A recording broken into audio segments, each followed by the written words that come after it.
Hello everyone, welcome on glax academy. मैं professor Kagesha फिर एक क्लास में हाजिर हूँ। आशा करती हूँ कि आप लोग स्वस्थ होंगे, मस्त होंगे, खुशियां बांटते होंगे। चलिए इसी के साथ अपने प्रश्नों को सॉल्व करते हैं। हमारा पहला प्रश्न क्या है आज का? क्या है हमारा प्रश्न? राम और सीता के विवाह के अवसर पर किस कवि ने मिथिला की स्त्रियों को गारी गीत गवाया है? क्या गवाया है? गारी गीत।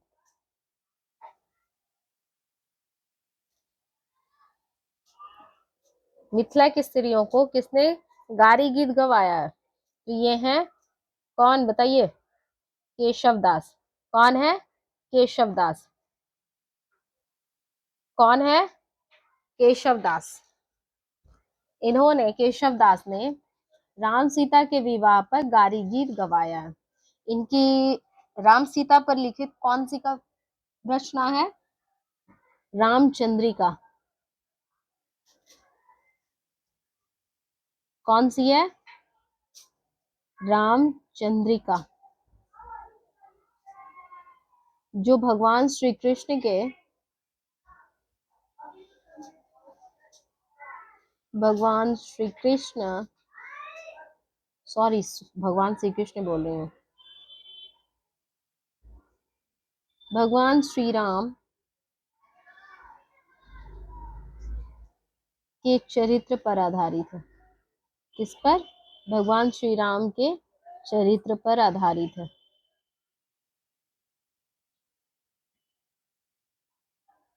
यह कितने खंडों में है प्रकाशित? 39 प्रकाशों में विभक्त है। ठीक है।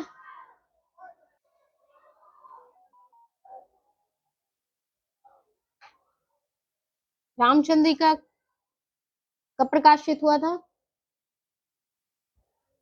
1601 में। कब प्रकाशित हुआ था? 1601 में। और यह रीति काल के आरंभ में ही प्रकाशित हुआ था।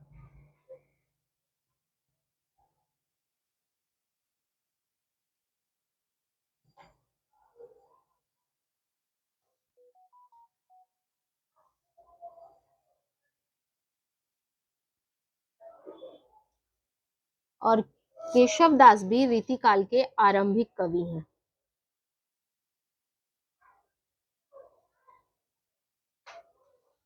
ठीक है। केशव दास रीतिकाल के आरंभ के कवि हैं। और इसमें टोटल कितने प्रकाश हैं? 39। ये आप लोगों को पता है। और इसमें छंद कितने हैं? 1727। 1727 टोटल इसमें छंद है इस महाकाव्य में।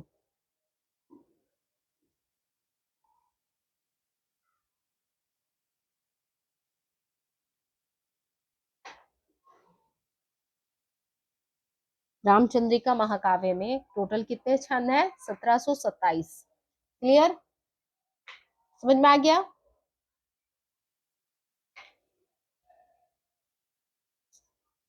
आप लोग इसे नोट कर लेंगे। आगे बढ़ती हूँ। नेक्स्ट प्रश्न क्या है? मैं नारी अपावन प्रभु जग पावन रावण रिपु जन सुखदाई राजीव बिलोचन भव भय मोचन पाही पाही सर नहीं आई। क्या होगा? रामचरितमानस के उक्त चौपाई में व्यक्त विचार किस पात्र के हैं? अहल्या, शबरी, तारा, मंदोदरी। कौन है इसमें?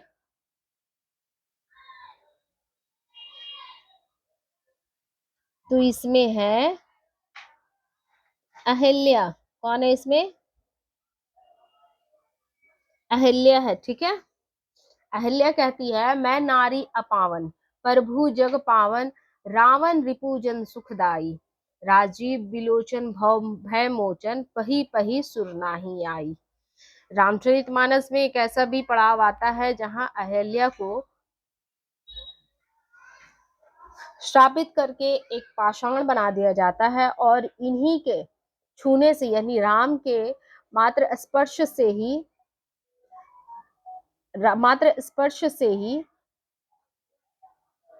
ये अहिल्या फिर से हो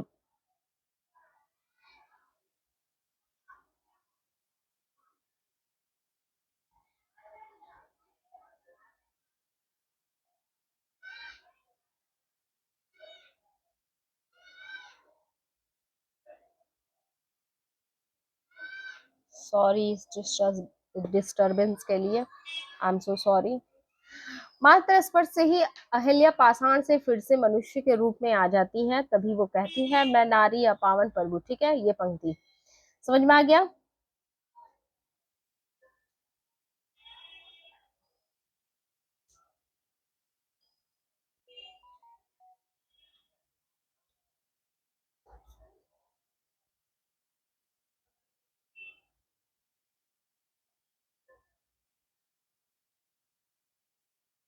बड़ी समस्या हो गई इसमें तो।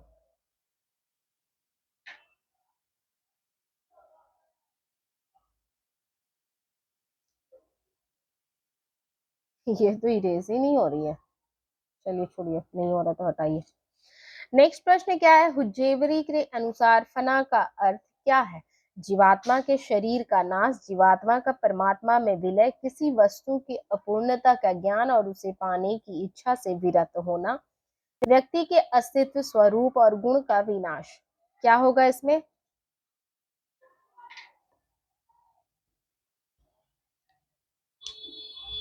क्या होगा बताइए इसमें? हिज्जेवरी का अर्थ क्या होता है?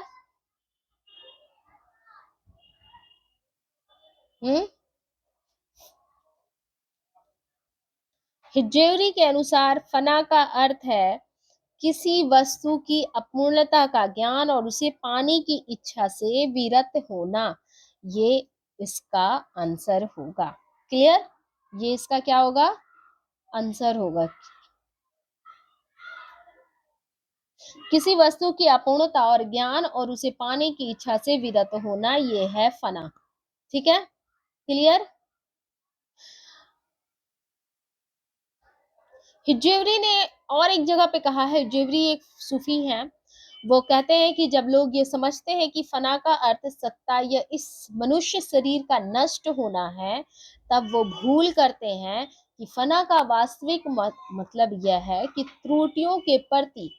त्रुटियों यानी कमी के प्रति मनुष्य सचेतन हो जाता है और उसकी चाहना से विरत हो जाता है। यह बिल्कुल नामुमकिन है कि परमात्मा का जो गुण होता है, जो क्वालिटी है, मनुष्य के क्वालिटी बन जाए और परमात्मा की क्वालिटी मनुष्य की क्वालिटी में आ जाए। ये इंसान ऐसा सोचता है, पर ये नहीं है। वो क्या है? लोग ये सोचते हैं कि जीवात्मा, बहुत लोगों को आप लोग में देखेंगे कि हुज्जेवरी के अनुसार फना का अर्थ तो ये मार देंगे जीवात्मा के परमात्मा में विलय, जबकि ये गलत हो जाएगा। जबकि क्या है? ये गलत होगा। और सही क्या हमारा? ये किसी वस्तु की अपूर्णता का ज्ञान, यानी हम में जो कमी है, जो इंसानों में जो कमी है। हर इंसान गुण और अवगुण, इंसानों में दो क्वालिटी होते हैं, गुण और अवगुण। ये तो आप लोगों को पता ही होगा, तभी इंसान बनता है गुण और अवगुण से ही, है ना? ये दोनों क्वालिटी से ही इंसान मनुष्य तैयार होता है। और जब ये क्वालिटी है तो ये तो बेहतर है, लेकिन ये क्वालिटी जितनी है, इसमें एक एक करके हम क्या करते हैं? खत्म करते चले जाते हैं। अपनी अपनी अज्ञानता को ज्ञान से उसे क्या करते हैं? प्रकाशित करते चले जाते हैं। यही होता है फना। यही होता है फना। जब हम एक step, her step by step जब हम ये तैयार करते चले जाते हैं और आगे बढ़ते जाते हैं, तो इंसानों की क्वालिटी पहले से कहीं ज्यादा अच्छा हो जाता है ना? वो है पहले से कहीं ज्यादा अच्छा हो जाता है, तभी वो एक इंसान इंसान कहलाता है, मनुष्य पूरा बन पाता है ना? हम लोग कहते भी हैं कि वो मतलब संपूर्ण मनुष्य है। तो संपूर्ण मनुष्य कैसे बन पाता है? वो एक दिन में तो बना नहीं, ना ही वो पैदा हुआ तो वो संपूर्ण मनुष्य हुआ। वो रफ्ता रफ्ता धीरे धीरे अपने में बहुत सारी मॉडिफाई, बहुत सारी कमियां, बहुत सारी गलतियां जो किया है उससे सीखा है, कमियों को दूर किया है और फिर कहीं जा करके वो एक अच्छा इंसान बन पाया है। उसी को कहते हैं कि फना हो जाना। तो ये फना कब होते हैं इंसान? ईश्वर की चाहत में। जब हम ईश्वर की चाह में लग जाते हैं, तो हम हमारे अंदर जितनी भी दोष है, वो सारे दोष को हम लोग मुक्त करना चाहते हैं। जैसे चोरी, लालच, कपट, छीन, हिंसा, ये सारी चीजें क्या करते हैं? हम उससे दूर होते चले जाते हैं। आप लोग मीरा के पद पढ़े ही होंगे, तो मीरा के पद अगर पढ़े हैं तो थोड़ा सा आप लोग रिकॉल कर लीजिए, आप लोगों को समझ में आ जाएगा। चलिए नेक्स्ट, यहाँ मीरा पढ़ाएंगे तो काफी लेट हो जाएगा, वीडियो बहुत बड़ा हो जाएगा। नेक्स्ट करते हैं, नेक्स्ट प्रश्न क्या है हमारा, रास पंचदई किस छंद में लिखी गई है? इंद्र वज्रा, उपेंद्र वज्रा, रोला, मालिनी, कौन होगा इसमें? इसमें होगा छंद रोला। रास पंचदई किस छंद में लिखा गया? तो रोला छंद में। ये बहुत इंपॉर्टेंट है, आप लोग इसे याद कर के रखेंगे।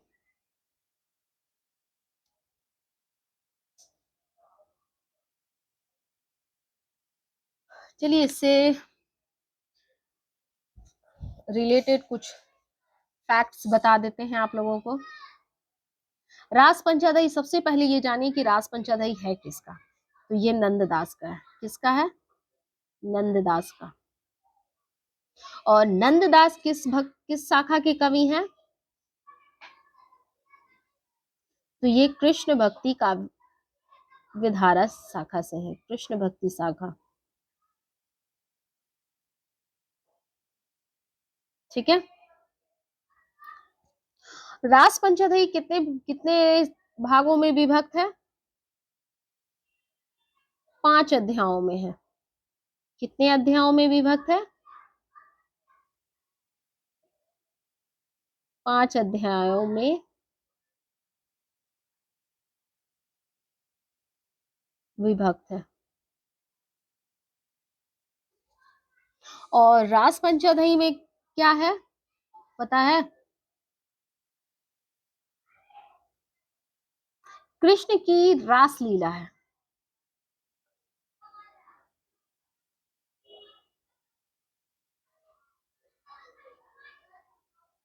रास लीला। ठीक है। इसकी भाषा बिल्कुल साहित्यिक भाषा है।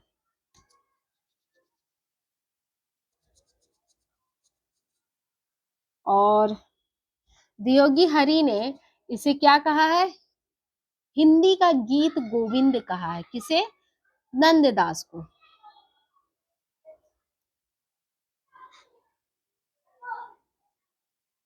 नंद नहीं नहीं, अलग से कर लेते हैं।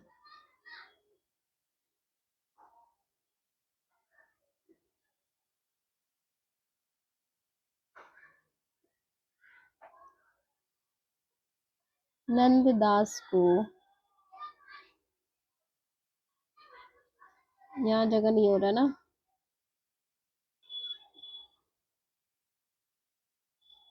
यहाँ लिखते हैं। नंददास को वियोगी हरि ने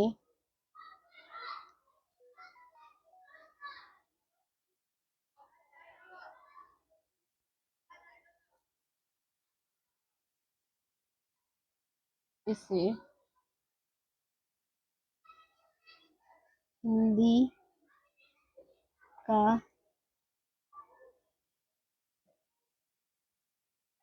गीत गोविंद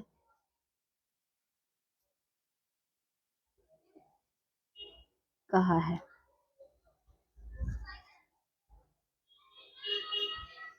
इनका नंबर अगर देखा जाए अष्टछाप में तो ठीक सूरदास के बाद आता है। नंददास का नंबर ठीक सूरदास के बाद अष्टछाप में आता है। क्लियर? समझ में आ गया?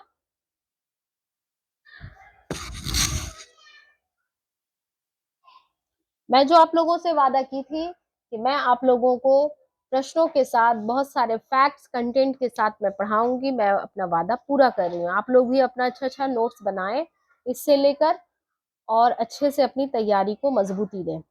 चलिए नेक्स्ट प्रश्न देखते हैं। रस कार्य कारण जन्य रूप वस्तु नहीं है।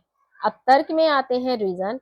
क्योंकि वो तो विभावादि समूह नामात्मक अनुभव है, ना कि विभावादि द्वारा उत्पन्न की गई वस्तु।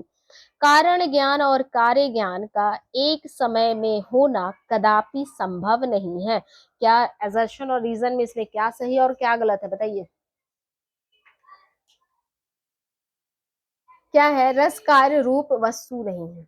सही है ये कि रस कार्य क्या है, रूप वस्तु नहीं है। रस हमारे बाहरी नहीं होती है, वो हमारे भीतरी होती है रस, क्योंकि वो तो विभावादि समूहालंबनात्मक अनुभव है। ठीक है, रस हम हमेशा अनुभव करते हैं, ना कि विभाववादी द्वारा उत्पन्न की गई वस्तु। वो कोई वस्तु नहीं है, जैसे कि हम पहले ही बता चुके कि वो हमारा आंतरिक है, इंटरनल है, बाहर बाह्य नहीं है। ठीक है, कारण ज्ञान और कार्य ज्ञान का एक समय में होना कदापि संभव नहीं है। कारण ज्ञान और कार्य ज्ञान एक ही साथ नहीं होता है, ये पॉसिबल नहीं है। अर्थात यहाँ ये समझ में आ रहा है कि ये दोनों ही सही है। क्या है, ये दोनों सही है, तो हमारे डी नंबर सही हो जाएंगे। क्लियर, समझ में आया?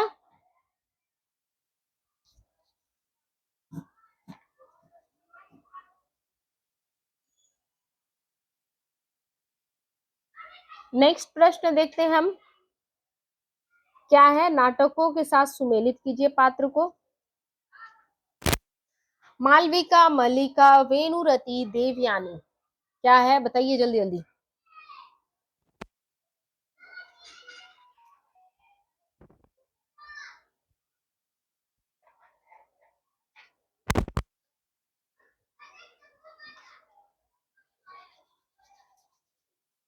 ये क्या है, पात्र, पता है ना आप लोगों को, ये पात्र है।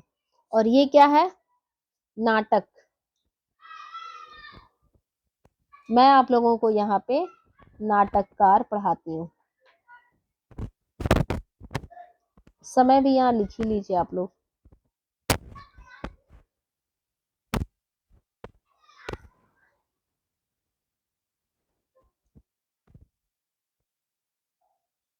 मालविका किसके साथ जाएगी, मालविका? चंद्रगुप्त। चंद्रगुप्त नाटक में हमें मालविका देखने को मिलती है। ठीक है, तो चंद्रगुप्त का समय क्या है, 1931। नाटककार कौन है, जयशंकर प्रसाद।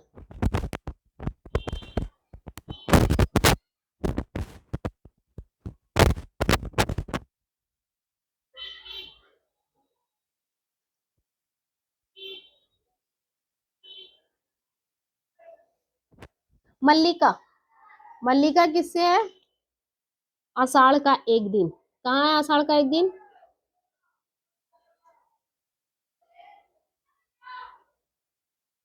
कहाँ आषाढ़ का एक दिन, 5 नंबर बी में। इसका समय क्या है, 1958। क्या है इसका समय, 1958। और इसके नाटककार कौन है, मोहन राकेश।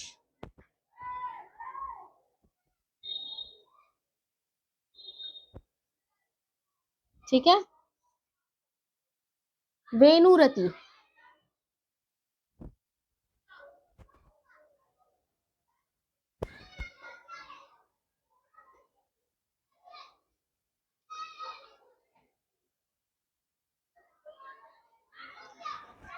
वेणुरति आपका होगा सूर्यमुख। कहाँ है, 1 नंबर में।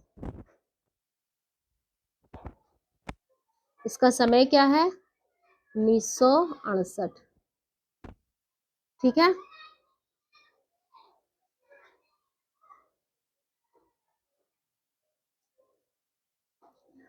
और इसके नाटककार कौन है, लक्ष्मी नारायण लाल। ठीक है,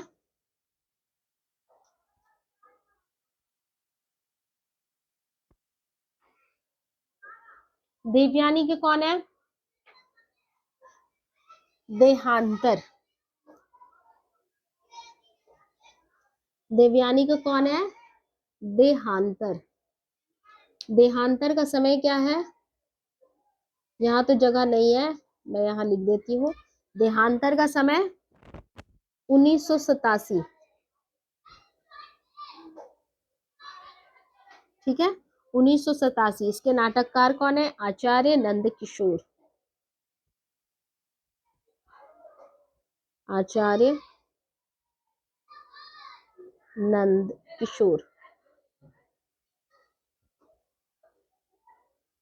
ठीक है, अब आप लोग इससे मिलान कर लेंगे। समझ में आ गया? पात्र, नाटक, समय, नाटककार, ये सब मैं लिखा दी, आप लोग नोट्स बना लेंगे। चलिए ठीक है, आगे बढ़ते हैं हम लोग। नेक्स्ट प्रश्न हमारा क्या है? निम्नलिखित आलोचना ग्रंथों को उनके आलोचकों के साथ सुमेलित कीजिए। साहित्य क्यों, भाषा संवेदना, लोकवादी तुलसीदास, कविता की तीसरी आंख।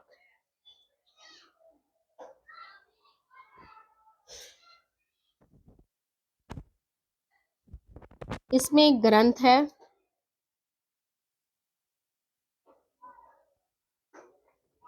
इसमें ग्रंथ है, ठीक है, आलोचक है। अब समय हम लोग यहाँ लिख लेते हैं, ठीक है। साहित्य क्या है, इसका समय क्या है? साहित्य क्यों।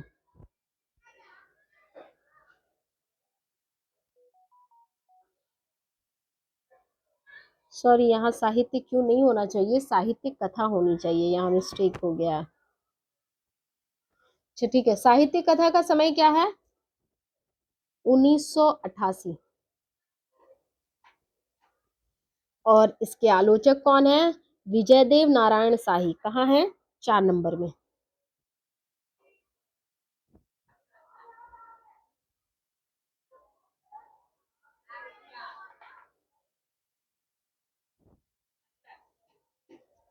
भाषा और संवेदना, समय मैं यहाँ नहीं लिखती हूँ, नहीं तो आप लोग कंफ्यूज हो जाएंगे ना। मैं एक काम करती हूँ, यहाँ लिखती हूँ।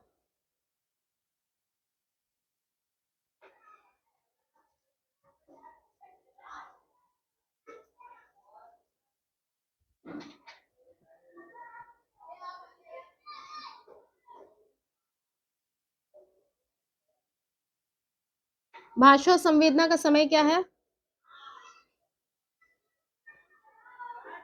1966। 64। हाँ, 1964। और इसके रचनाकार कौन है? राम स्वरूप चतुर्वेदी। कहाँ है राम स्वरूप चतुर्वेदी? ये रहे, बी नंबर। लोकवादी तुलसीदास का समय क्या है? 1974। लोकवादी तुलसीदास के रचनाकार कौन है? विश्वनाथ त्रिपाठी। कविता की तीसरी आंख का समय क्या है? 1980।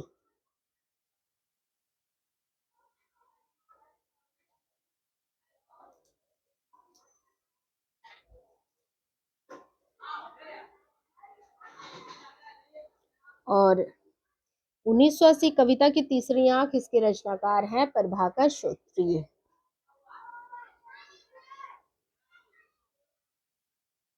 ठीक है, तो इस मिलान के हिसाब से किधर जाएगा? ए का कहाँ हमारा 4, ए का 4 कहाँ है? B number. एक से ही हमें दिख गया, ठीक है, हमारा उत्तर मिल गया। आगे बढ़ते हैं। नेक्स्ट प्रश्न क्या है हमारा? रस मीमांसा रचनाकारों को और ग्रंथों के साथ सुमेलित कीजिए।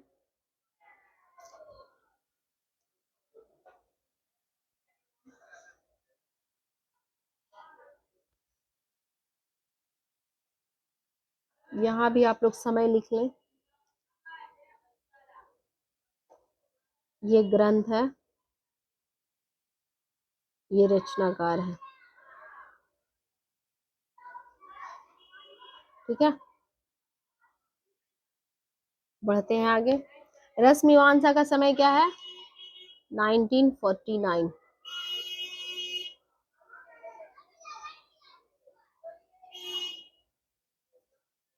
ठीक है, और इसके रचनाकार कौन है? आचार्य रामचंद्र शुक्ल, जग प्रसिद्ध। हिंदी साहित्य का आदिकाल? हजारी प्रसाद द्विवेदी, 1952। जो हर किसी के ज़बां पे बैठा हुआ होगा।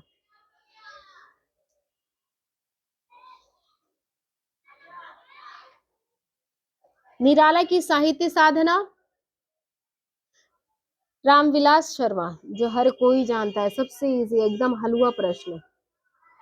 इसका समय क्या है? ये 3 भागों में है।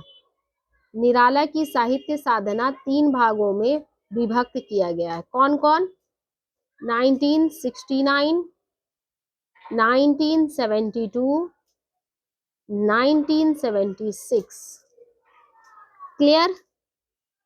ये 3 भागों में है। नेक्स्ट अब देखते हैं आधुनिक साहित्य सृजन और समीक्षा।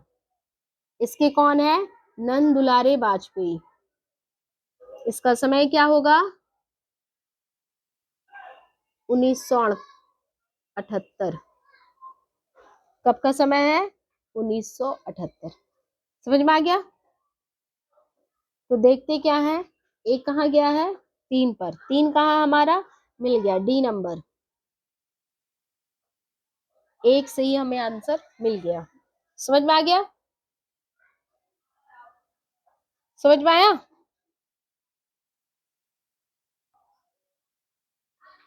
किसी को कुछ पूछना है?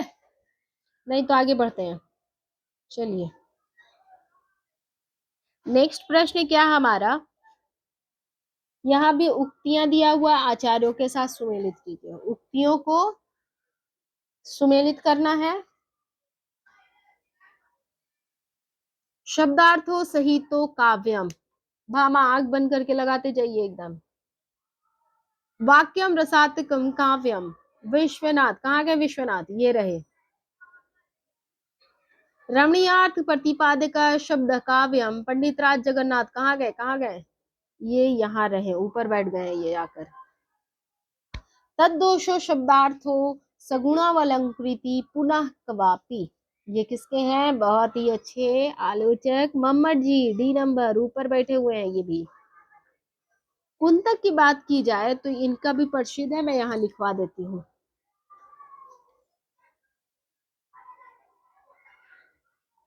शब्दार्थ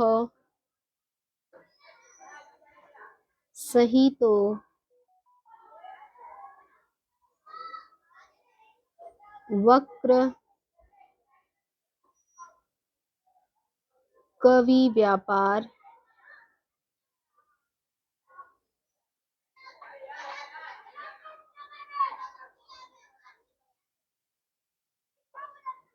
शालिनी, कौन है इसके?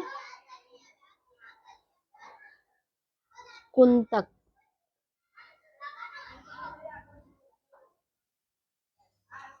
शब्दार्थों सहितो वक्र कवि व्यापार शालिनी कुंतक है।